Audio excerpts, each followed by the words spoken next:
Que a graça e a paz de nosso Senhor e Salvador Jesus Cristo esteja em cada coração. É com muita alegria que nós estamos aqui para mais uma videoaula. E hoje nós estamos aqui para a lição de número 11, que tem como tema as consequências do pecado de Davi. A lição tem 3 partes e nós vamos ver na primeira parte o que o Antigo e o Novo Testamento falam acerca do pecado. Vamos observar como a Bíblia se refere ao pecado, tanto no Antigo Testamento como no Novo Testamento. Nós vamos ver que Deus usa o profeta Natã para repreender a Davi, e nós vamos aprender que Deus, ele age dessa forma muito mais para recuperar do que para condenar. É aquilo que o Senhor Jesus disse: eu não vim para condenar o mundo, eu vim para salvar o mundo. Então, quando Deus repreende, nós vamos aprender que é muito mais para recuperar do que para condenar. Nós vamos aprender aqui que se Deus não tivesse repreendido Davi, ele ficaria com a mente cauterizada e iria continuar pecando. E aí sim iria correr o risco de perder a salvação. Então nós vamos aprender que Deus usa alguém para repreender, para recuperar o rei Davi. E é o que ele faz ainda nos dias de hoje. Deus não tem prazer em condenar ninguém, mas ele quer salvar. É por isso que a Bíblia diz que Deus açoita e corrige aqueles que ele ama.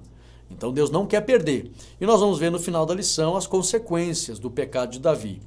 E aí para que a gente aprenda que jamais devemos escolher o caminho do pecado, porque Deus pode até perdoar, mas as consequências elas ficam. E a pessoa vai colher aquilo que plantou. Eu costumo dizer que a plantação, a pessoa é opcional, mas a colheita é obrigatória.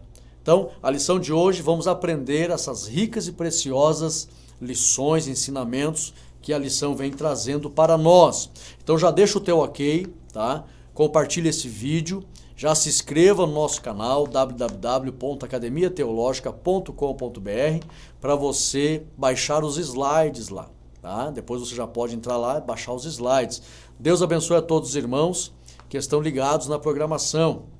Os irmãos de Belo Horizonte, eu recebi notícia essa semana que vários irmãos de Belo Horizonte, inclusive que têm parentes aqui em Lages, estão nos assistindo. Eu quero pegar o nome desses irmãos bem certinho e mandar um abraço. Mas desde já, todos os estados do Brasil e países fora do Brasil, Deus abençoe o carinho dos irmãos, as orações dos irmãos. Sei que a gente está sendo alvo de muita intercessão e nós agradecemos de coração. Eu já quero aqui antecipadamente informar os irmãos que nós iremos adiantar algumas lições e depois a gente vai entrar em férias. Provavelmente, no início do novo trimestre, a gente já vai estar retornando aqui para trazer as lições para os irmãos, ok? Mas já deixa o teu ok e se inscreva no nosso canal. E você pode adquirir também, se você não adquiriu, adquira o nosso livro. Já temos testemunhos de pessoas que estão recebendo curas, porque quanto mais você conhece o Espírito Santo, mais você recebe dele, mais próspero você fica, espiritual, físico e material. E o livro fala muito acerca do Espírito Santo, para dar razão da nossa fé. E nós já estamos programando, irmãos, no início do ano que vem, a gente já vai disponibilizar para os irmãos o livro impresso, viu? Muitos irmãos estão pedindo o livro impresso, e já no início, lá em janeiro, a gente já vai disponibilizar para os irmãos o livro impresso, tá? Deus abençoe os irmãos. Vamos aqui para a primeira parte da lição. Nos diz assim: conceito de pecado no Antigo e no Novo Testamento. Primeiro tópico: no Antigo Testamento, subsídio teológico. No Antigo Testamento, o pecado é apresentado da seguinte forma: letra A, errar o alvo, imoralidade, a idolatria, está em Êxodo 20 e 20, Juízes 16 e 20, Provérbios 19 e 2. Letra B, malignidade, perversidade, em Gênesis 3, 5, Juízes 11, 27. Letra C, revolta, rebelião, segundo Reis 3 e Salmo 51. Letra D, iniquidade e culpa, Números 15, 1 Samuel 3. Letra E, transgressão consciente. O grau de juízo é maior quando é transgressão, porque a pessoa já conhece. Está em Levítico 4 e 2. Letra F, culpa diante de Deus. Levítico 4, 1 João 1 e 7. Letra G, desviar-se do bom caminho. Então, tudo isso daqui a Bíblia apresenta no Antigo Testamento como o pecado é visto. É visto como errar o alvo, malignidade, revolta, iniquidade, transgressão, culpa, desviar-se do caminho bom. Tudo isso aqui nós ensinamos na teologia.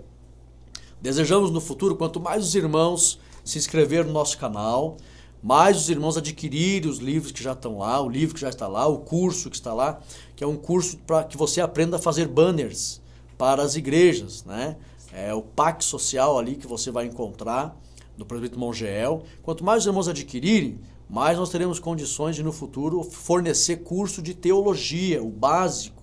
Tá? Nosso desejo é colocar lá o básico, médio e avançado. Tá? Eu em breve estarei colocando ali, já vou avisar para os irmãos, você tem desejo de fazer um curso, você sabe qual é o maior medo das pessoas nos dias de hoje? Por incrível que pareça, não é nem o medo da morte. O maior medo que as pessoas têm é falar em público. 70% do medo das pessoas é falar em público. Então, se você quiser aprender a falar em público, organizar o conteúdo daquilo que você vai falar em público, nós vamos disponibilizar ali curso de oratória e pregação bíblica.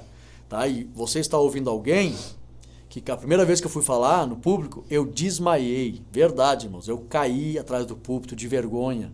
Então Deus me deu graça, a gente conseguiu superar isso pelo dom que o Espírito Santo concedeu, e depois a gente foi se aperfeiçoando e já tem o curso montado, irmãos. Está tudo montadinho, a gente só vai disponibilizar nas redes sociais.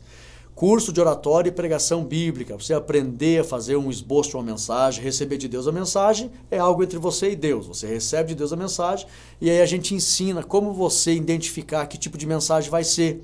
Se vai ser uma mensagem temática, vai ser uma mensagem expositiva, vai ser uma mensagem textual, como organizar esse conteúdo. Aí você vai se apresentar em público e vai aprender a ser objetivo, simples, claro e direto. E você vai ter muita credibilidade, porque você vai transmitir um conteúdo organizado de conhecimento. Então nós vamos estar oferecendo ali curso de pregação e oratória. Também vamos oferecer ali curso de formação de professores de escola bíblica dominical.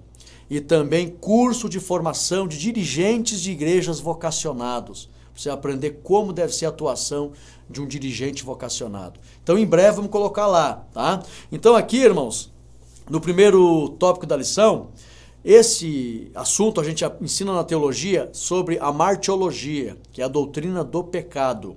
Então, o pecado no Antigo Testamento é visto principalmente como errar o alvo, tudo aquilo que é mal, toda a prática que você exterioriza, tanto no sentimento que brota ali, né? Primeiro ele é no aspecto interno, a Bíblia diz que foi achada iniquidade em Lúcifer.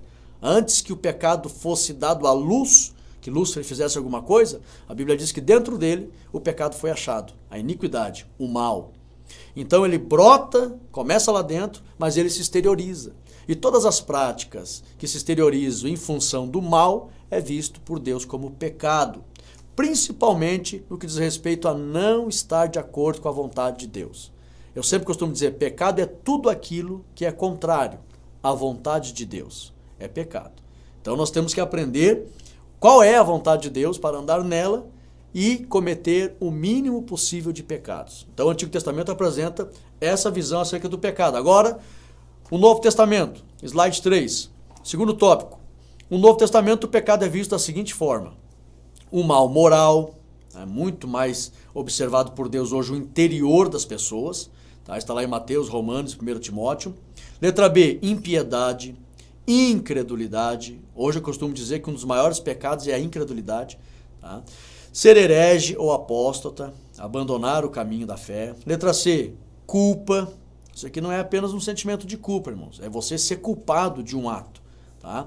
Letra D, pecado, amartia, propriamente dito, tá? É você conscientemente errar, não querer cumprir a vontade de Deus, isso significa pecado, amartia. Letra E, conduta comprometedora, ou seja, se você não tem compromisso com o Evangelho, está comprometendo a imagem do Evangelho, no nome do Senhor Jesus, isso é pecado. Letra F, vida sem lei. Letra G, adoração falsa. Muitos aspectos do pecado aqui no Novo Testamento, dá quase um alfabeto inteiro. Letra G, H, engano. I, pecado deliberado, o grau de juízo é maior quando o pecado é consciente, deliberado.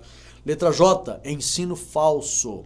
Tá? Tudo isso aqui é visto no Novo Testamento como pecado. Então é melhor evitar esse tipo de prática. Sempre que o ser humano erra a vontade de Deus, este comete pecado. A melhor interpretação do que é pecado, se você perguntar, ou se alguém te perguntar, explica para mim o que é o pecado, você explica, é tudo aquilo que é contrário à vontade de Deus. Porque só existe pecado porque existe um ser soberano, o Deus Todo-Poderoso, que tem a sua vontade para conosco. E aí é Deus que identifica o pecado. Foi Deus, com a sua vontade, que fez o ser humano ficar sabendo que existe sim um pecado. E aí o pecado é tudo aquilo que é contrário à vontade de Deus. É por isso que nós temos que ler a Bíblia, irmãos. Por isso que lá em João capítulo 17, versículo 3, Jesus fala: e a vida eterna é esta, que te conheçam a ti. Por que Jesus falou que a vida eterna é conhecer a Deus? Lógico, se conhecermos a vontade de Deus, andaremos na sua vontade, não iremos cometer o pecado ou andar na prática do pecado e automaticamente estaremos assegurando a nossa salvação.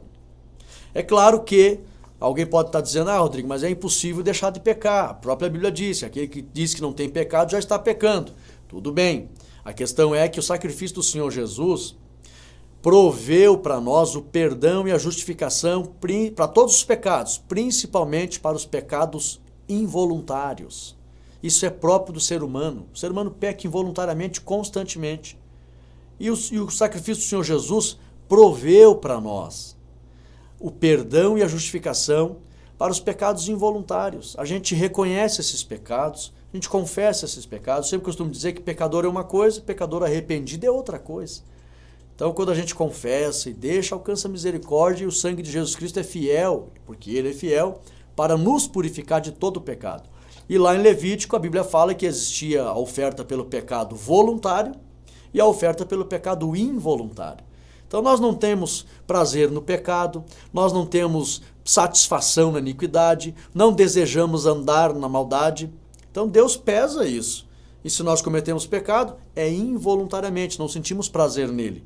E o sangue de Jesus Cristo, o sacrifício do Senhor, proveu para nós a justificação, principalmente para esses pecados. A Bíblia diz que Ele nos justifica de pecado e pecados. Tá? O pecado original, Ele desfez o poder do pecado original, e os pecados no plural, todos esses pecados involuntários, irmãos, nós não temos prazer nisso.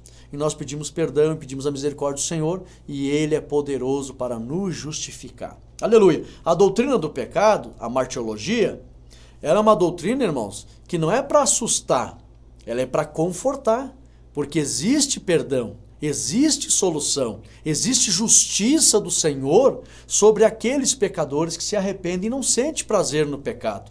Nós aprendemos acerca disso. E aí não há, irmãos, acusação no nosso coração. Tem cristãos que não aprendem sobre o pecado e vivem se condenando. Por isso que a Bíblia fala em 1 João 3:20, se o nosso coração nos condena, se não me engano é 3:20 ou 3:21, se o nosso coração nos condena, Deus é maior que o nosso coração. Conhece todas as coisas. Tem pessoas que ficam se condenando, já estão perdoadas e ficam se acusando, e ficam se condenando, com um sentimento de culpa, e ficam se angustiando, e Deus já perdoou. Eu me lembro de uma história, irmãos, o assunto fala de armatiologia. Domingo, se alguém estivesse se sentindo culpado, acusado pelos pecados involuntários, porque tem gente que fica assim, teve uma vez um pastor que falou para mim: rapaz, eu estou entrando em depressão. Eu digo: por quê? Eu não consigo parar de pecar. Daí eu falei para ele: meu querido, os pecados involuntários, o peso da justiça do Senhor sobre eles nos garante absolvição. Nunca leu no Antigo Testamento que tinha oferta pelo pecado voluntário e o involuntário? O involuntário Deus conhece, é inerente ao homem, o homem comete, mas desde que o homem reconheça e peça perdão, a justificação é imediata. Nós não sentimos prazer na iniquidade, porque a pessoa que não tem prazer no pecado, peca conscientemente, ela ama a transgressão. Aí entra naquela classe de pessoas que lá em Apocalipse fala, os que amam a iniquidade não vão entrar no céu. A pessoa peca conscientemente, sente prazer no pecado, sabe que é errado, mas não está nem um pouquinho preocupado. Aí é diferente, irmãos. Agora nós que tememos a Deus, amamos o Senhor, amamos sua palavra, não sentimos prazer no pecado. Quando a gente comete involuntariamente, bateu o dedo ali, falou um palavrão, ficou irado, disse uma palavra que não deveria, tomou uma atitude, mas reconhece: Senhor, me perdoa, Pai, tenha misericórdia. A justificação é imediata, irmãos. Porque foi no impulso, foi um pecado involuntário, a pessoa não sente prazer nisso. Nós temos que ter maturidade para aprender essas coisas, para o coração não ficar acusando. Então, se tiver alguém se acusando muito, que não entende a justificação e a graça do Senhor Jesus, claro que isso não vai nos dar motivo para querer viver pecando, irmãos. Não é isso, não. Até porque se a gente sabe conscientemente, a Bíblia diz que aquele que sabe o bem que deve fazer e não faz, comete um pecado grave. grave, daí apenas não é voluntário, é transgressão, a pessoa sente prazer na iniquidade. Isso não vai nos dar motivo, saber que a justificação do Senhor é tão maravilhosa, para querer ficar pecando, não é isso que eu estou falando. Mas quando a pessoa que ama a palavra não sente prazer no pecado e comete aqueles pecados que ela sabe que ela errou, poxa, não deveria ter feito isso, a partir do momento que ela reconhece e pede perdão, a justificação é imediata, irmãos, tem que vir paz no coração. Se você souber de alguém que está se acusando muito, conta para ele essa história aqui. Havia uma cidade, ia lá uma mulher que era usada nas mãos de Deus, estava passando lá e ela ia pregar a palavra num determinado local. E correu a notícia na cidade que tinha uma serva de Deus ali que falava com Deus e Deus falava com ela. E aí tinha um irmão que tinha cometido um pecado e vivia se acusando, poxa, cometi algo grave no meu passado, faz anos, e isso me atormenta. E daí ele pensou, poxa, se essa mulher fala com Deus, eu vou lá perguntar para ela. Se ela fala com Deus mesmo, eu quero perguntar algo para ela. E ele foi lá, viu a pregação e tal, a mulher usada nas mãos de Deus, chegou lá e disse, a senhora fala com Deus? Ela disse, falo. Se a senhora fala com Deus mesmo, pergunta para Deus, o que eu cometi de errado há muitos anos atrás, que foi um pecado bem grave que eu cometi. Se ele fala com a senhora, eu quero ver se ele vai te responder o que eu fiz de errado. Daí se a senhora me falar exatamente, eu vou acreditar que Deus fala com a senhora. Daí, não, tudo bem, vou orar a Deus, amanhã eu estou aqui de volta, a gente conversa. Foi para casa. No outro dia ele chegou para ela e disse, irmã, a senhora conversou com Deus? Eu conversei. Todo mundo fala que ele fala com a senhora, né? Ele falou com a senhora? Sim, falou comigo. Perguntou o que eu cometi há muitos anos atrás? Perguntei. E ele respondeu? Respondeu. E o que ele te falou? Ela disse assim, ele me disse assim, ó, não me lembro, porque pecado que eu perdoo, eu não me lembro. Irmãos, aquele homem começou a chorar tanto, porque ele vivia há anos se acusando. E ela disse, você está perdoado, meu filho. A Bíblia diz que o Senhor, quando perdoa, ele lança os pecados no mar do esquecimento. O Senhor falou para mim, diga para ele que eu não me lembro, porque eu já lhe perdoei. Aleluia! Então nós temos que conhecer, irmãos, sobre esse assunto. Deus nos ama e Ele proveu justificação. Deus não deixou o ser humano sem saída, irmãos. Não, Deus é muito maravilhoso e tem saída sim. Porque alguém esses dias chegou para mim e disse, a Bíblia diz que quem peca vai para o inferno e aquele que disser que não tem pecado já está pecando porque todo mundo peca, então não tem salvação. Eu disse, não, meu filho, você tem que aprender sobre isso. Você tem que saber o que é pecado voluntário, o que é sentir prazer na iniquidade e o que é pecado involuntário, o que é inerente à condição humana. A gente não sente prazer no pecado. Quando a gente erra e reconhece, o perdão é imediato, tenha paz no teu coração. Basta não sentir prazer no pecado. Amém, meus irmãos? Ou se eu pudesse dar o curso para vocês, ou uma palestra, irmãos. Prepare palestra na tua igreja para os obreiros, escolha os temas teológicos que você desejar, da necessidade da tua igreja.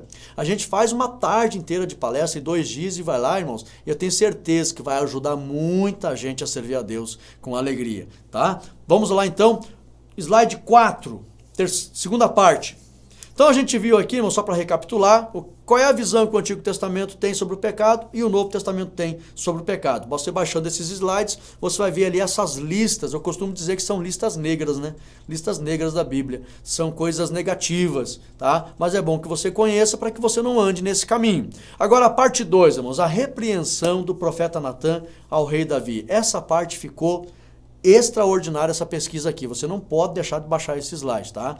Talvez você nunca tenha aprendido o que significa consciência. Vamos aprender aqui, porque a Bíblia fala aqui, ó, o primeiro tópico, a lição fala, uma consciência morta. Vamos entender algo, subsídio teológico. Davi quase teve sua consciência cauterizada. A palavra consciência vem do grego sineido, lá em 1 Timóteo 4, 1 e 2. E significa ver claramente. Sineido é a junção de 2 palavras que são, primeiro, sim, que significa união íntima. Segundo, eido, que significa ver, ter percepção real, entendimento perfeito. Então, o que significa isso? Na teologia, tudo isso indica que quando o Espírito Santo, com a vontade de Deus, se une ao espírito do homem, o homem, consegue ver claramente a vontade de Deus e deseja cumpri-la. Ou seja, é uma união íntima com o Espírito Santo que faz ver a verdade. Por isso a Bíblia diz que o homem tem consciência. Mas quando o homem conhece a verdade, ou a vontade de Deus, e decide não obedecê-la, este corre o risco de ter sua consciência cauterizada. Por isso, concluímos que consciência cauterizada significa não ver mais a vontade de Deus, não desejar cumpri-la, viver segundo sua própria vontade. Prestar atenção aqui, irmãos. A palavra consciência, do grego syneido, significa ver claramente. Ver. Olha só, e esse ver claramente é por meio de uma intimidade. A palavra syneido, consciência, significa ver claramente por meio de intimidade. Intimidade com quem? Quando o Espírito Santo vem no coração do homem, no espírito do homem, ele revela a vontade de Deus. A gente tem intimidade com o Espírito Santo. Aí a gente passa a ver a vontade de Deus. Por isso que a Bíblia diz que nós temos syneido, consciência. A gente vê com clareza a vontade de Deus, porque temos intimidade com o Espírito Santo. Mas quando, irmãos, Davi, uma consciência morta. Davi, ele fez tudo aquilo e não se preocupou em confessar. Aí ele perde a comunhão com o Espírito Santo. Por isso que no Salmo 51 ele diz, não retire de mim o teu Espírito. Torna-te em mim a alegria da salvação. Quando ele estava com comunhão, ele enxergava claramente a vontade de Deus e não desejava descumpri-la. Mas ele foi dando lado para a carne, cometeu todos aqueles pecados, perdeu a comunhão com o Espírito. E não enxergou mais. Aí a consciência dele, quando o Espírito Santo se afasta, a pessoa não vê mais, fica cauterizada, é como se tivesse queimado. Cauterizar é queimar, é fazer com que desapareça. Aquela visão da vontade de Deus desapareceu. Aí, irmãos, esse é o problema. Quando uma pessoa perde a comunhão com o Espírito Santo, a sua mente, a sua consciência vai ficar cauterizada, não vai mais enxergar a vontade de Deus. É por isso que você vê vários irmãos se desviaram e não conseguem voltar, porque eles perdem a comunhão com o Espírito Santo e não conseguem ver mais a vontade de Deus. Não conseguem receber a força do Espírito para ver a vontade de Deus por meio dessa intimidade, que revela a verdade. Ele não consegue receber força, não consegue ver a vontade de Deus, não consegue receber força para cumprir a vontade de Deus. Por quê? Falta de comunhão com o Espírito Santo. Cada desviado que você vê na rua, que não consegue voltar para a igreja, Deus não desistiu deles. O Espírito Santo, ele até tenta trazer eles não blasfemaram contra o Espírito Santo. O Espírito Santo tenta convencer eles, mas comunhão íntima, eles não têm mais. Porque a pessoa que tem comunhão com o Espírito Santo intimamente, primeiro ela vai ter que desejar por vontade. Eu quero Deus, eu quero Jesus na minha vida. E ela vai começar a buscar o Senhor. É uma decisão firme. Nós temos que tomar essa decisão. A Bíblia diz, entrai pelo caminho estreito. Não está escrito, eu colocarei vocês no caminho estreito. Não, a decisão é nossa, de querer a renúncia, de querer o caminho estreito da vontade de Deus. Mas quando eu entro no caminho estreito, eu dou de cara com a sabedoria que clama na esquina. A Bíblia diz que a sabedoria clama na esquina. Que esquina é essa? Do caminho estreito. Quando eu decido, eu mesmo decido, a decisão é minha, eu vou entrar no caminho estreito para fazer a vontade de Deus. Aí eu recebo a sabedoria que clama na esquina, recebo comunhão com o Espírito Santo e vejo a vontade de Deus e desejo cumpri-la. Mas quando eu perco a comunhão com o Espírito Santo, que eu estou fora do caminho da vontade de Deus, aí eu não consigo enxergar. A mente fica cauterizada. Só se Deus realmente fazer como fez com Davi. E Deus tenta, irmãos. Deus usa irmãos, Deus usa pregadores, Deus está sempre, porque o fato de Deus ter usado Natan, a Bíblia mostra que Deus faz isso ainda.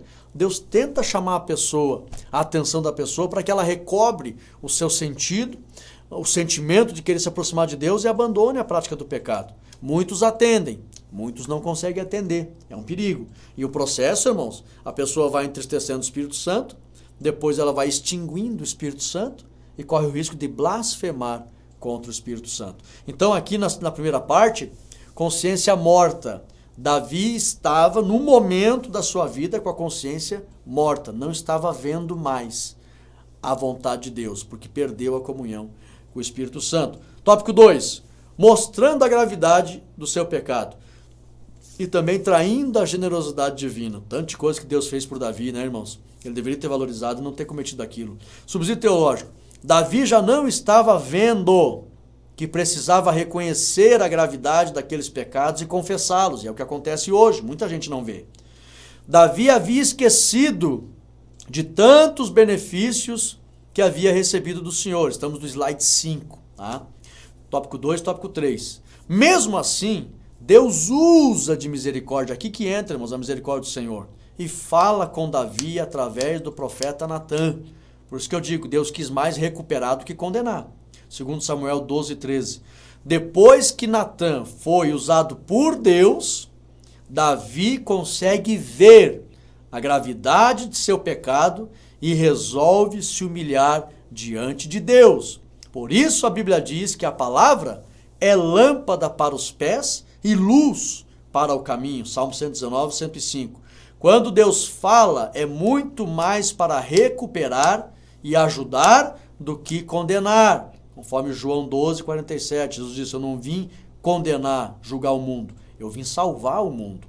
Bem-aventurado o homem a quem Deus o corrige. Está lá em Jó, capítulo 5, versículo 17. Então aqui, irmãos, a maneira de Deus fazer Davi voltar a enxergar foi corrigindo ele. Por isso que a Bíblia diz que mais vale a repreensão aberta do que o amor encoberto. Olha, eu prefiro 1000 vezes que Deus me corrija do que ele não me corrigir e eu andar no pecado e perder minha salvação. Então, irmãos, nós devemos orar a Deus. Eu faço essa oração, irmãos. Deus conhece meu coração. Não tem maldade no meu coração, não tem falta de amor, falta de compaixão. Pelo contrário, a gente está sempre ajudando os mais fracos e indo atrás. Tem que fazer isso. Mas eu digo, Senhor, o Senhor sabe como. Corrige, Pai. Corrige os teus filhos que estão desviados, que estão afastados. Traz para a tua casa, Pai. O Senhor sabe como corrigir. Não é uma correção de vingança, de matar, de pesar a mão. Não, irmãos.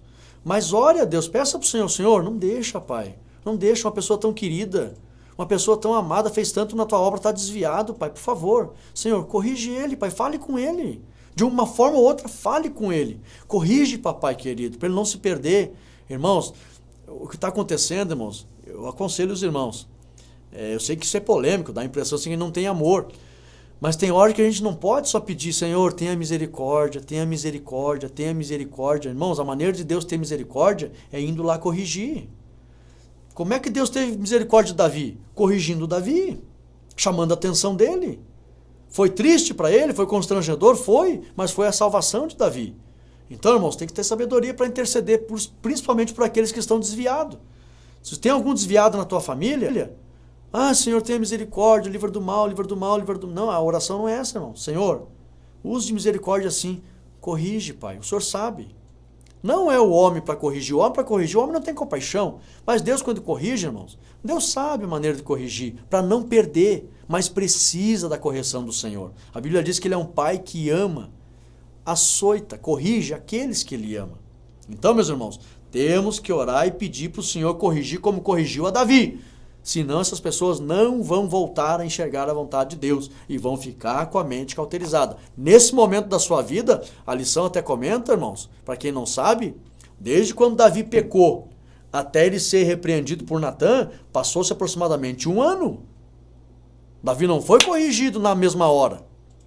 Então note que a mente de Davi, a consciência de Davi, ela estava cauterizada.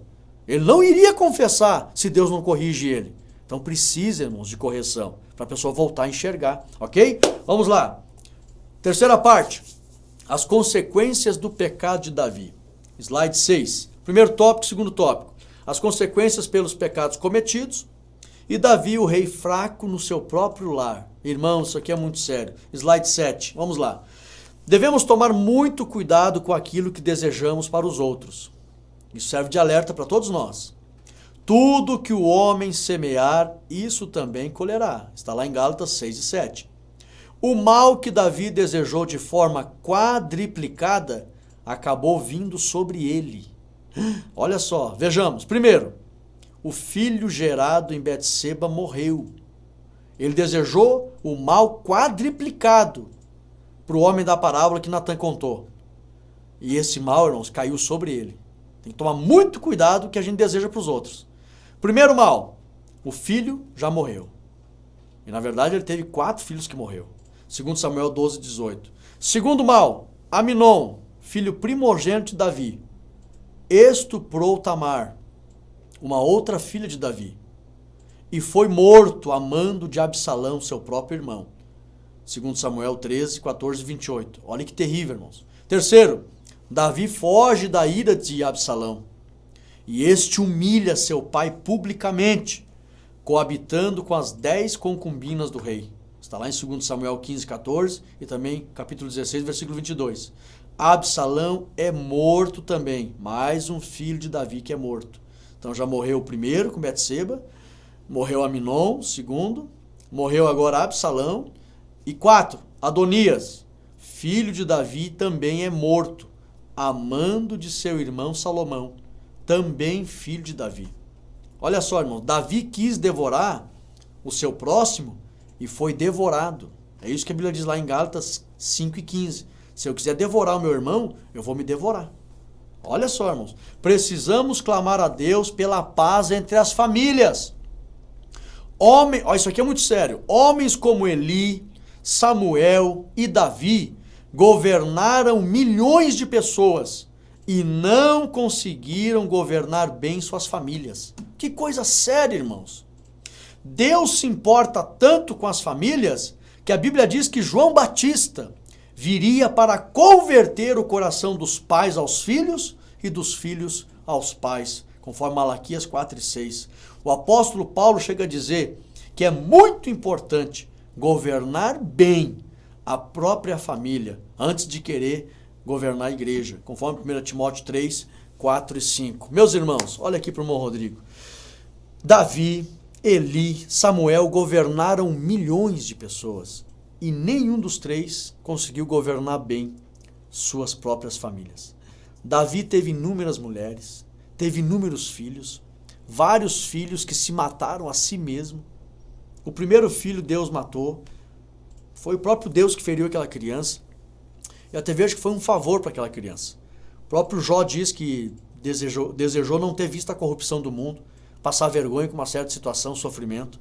Aquela criança que Davi engravidou Betseba, naquele resultado do adultério, se ela nasce, irmãos, ela ia ser vítima, hoje nós diríamos bullying. Ah, filho de um adultério, fruto de um adultério, o rei mandou matar teu pai, que tragédia na tua família. Então aquela criança nem viu tudo isso. Foi um favor que Deus fez para aquela criança, feriu aquela criança e depois já Aminon, filho de Davi, estuprou a própria irmã. Você pensa para um pai, nossa, minha filha foi estuprada. Por quem? Pelo meu outro filho. Meu Deus, isso é muito doído, irmãos. Terrível. E daí, mataram meu filho, quem que matou? Meu outro filho. Um irmão matou o irmão. Misericórdia. Depois o próprio filho envergonhando o pai, querendo matar o pai. Terrível, irmãos.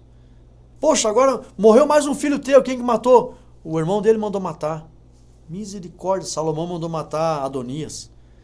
Que tragédia que caiu na família de Davi. Tudo por quê, irmãos? Perdeu a comunhão com o Espírito, foi negligente, nós aprendemos isso na lição passada. Deveria ir para a guerra, não foi. Negligenciou a responsabilidade, negligenciou o trabalho, a comunhão com as coisas de Deus, negligenciou. Olha, se perguntasse para Davi, se você soubesse que viria tantos males sobre a tua família, você teria negligenciado aquela semana ali, que era para os reis ir para a guerra, você ficou lá cobiçando a mulher do próximo? Você teria feito isso, Davi? Com certeza ele diria, jamais, jamais, não vale a pena.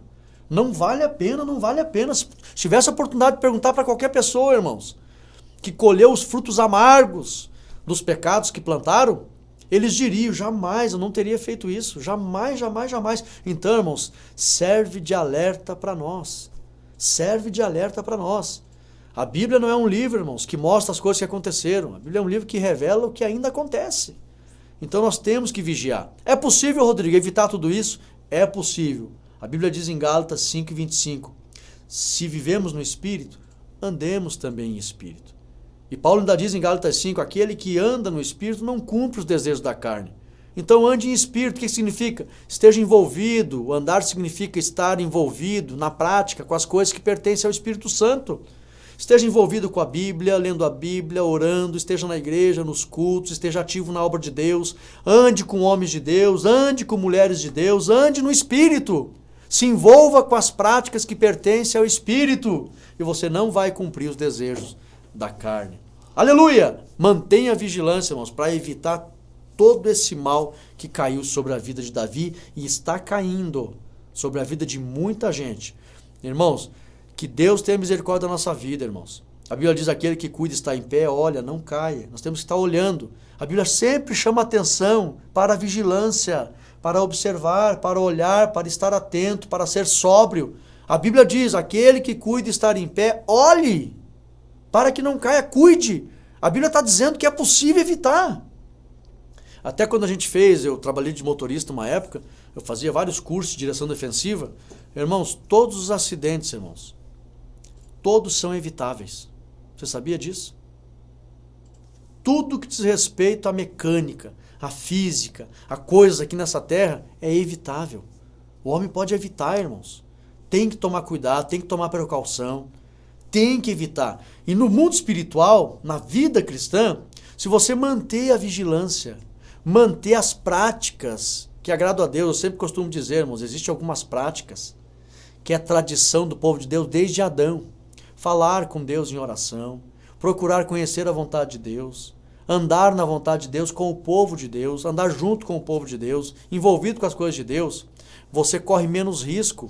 Agora, o que dizer, irmãos, de pessoas que não leem mais a Bíblia, não oram mais, não frequentam mais a igreja? Essas pessoas estão à mercê, elas serão vítimas do tsunami de pecado que vai varrer suas vidas. Então, irmãos, fica o alerta para nós. A conclusão da lição, ela nos diz assim, olha que interessante: evitemos o pecado a qualquer custo, pois ainda que aparentemente seja inofensivo, ele sempre trará consequências gravíssimas, não vale a pena. Mantenha vigilância, que Jesus falou: vigiai e orai. A Bíblia diz em Apocalipse: guarda o que tens, para que ninguém tome tua coroa. A palavra vigiar, irmãos, ela é prima irmã da palavra guardar. Tem tudo a ver com guardar.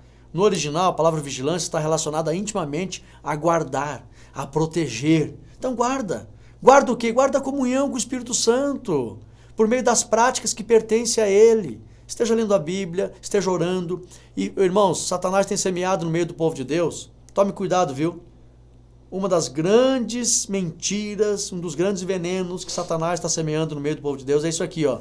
Você não precisa servir a Deus na igreja. Você pode servir a Deus em casa. Irmãos, não entre nessa. Não entre. Não caia nesse engodo do diabo. Nós precisamos sim estar unidos com o povo de Deus, na casa de Deus. Jesus disse: vinde a mim os que estão cansados. Onde é que está Jesus? Ele falou: onde estiver 2 ou 3 reunidos no meu nome. Eu estou ali no meio deles. Onde é que as pessoas se reúnem no nome de Jesus, irmão? Será que no boteco? Será que numa boate? Não, irmãos, é na igreja. É lá que Jesus está. Então esteja unido com o povo de Deus. Olha só, o adultério de Davi marcaria sua vida para sempre, mesmo depois de perdoado. Isso porque o preço do pecado é demasiado alto.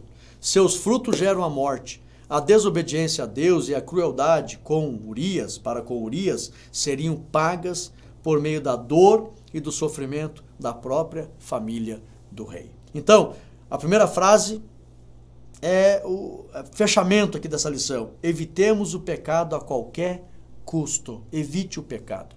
Meus irmãos, eu costumo dizer, eu até brinco com os irmãos, né? Mas não é motivo de brincar, é muito sério. Mas eu digo assim, a Bíblia diz que o salário do pecado é a morte. Os irmãos respondem. Aí eu digo, tem gente que não pega só o salário, ele pega o 10º junto. Porque tem consequências terríveis, irmãos, o pecado. Não vale a pena. É melhor andar em comunhão com Deus, andar com o Senhor Jesus, o caminho estreito. A comunhão com Deus, a santidade, irmãos. Nós estamos precisando pregar a santidade. Outro dia eu ensinei sobre santidade para os irmãos. Eu disse, irmãos, santidade é um assunto confortador. Porque é melhor que andar com Deus e andar seguro. Santidade é andar com Deus, envolvido com as coisas de Deus, para andar seguro.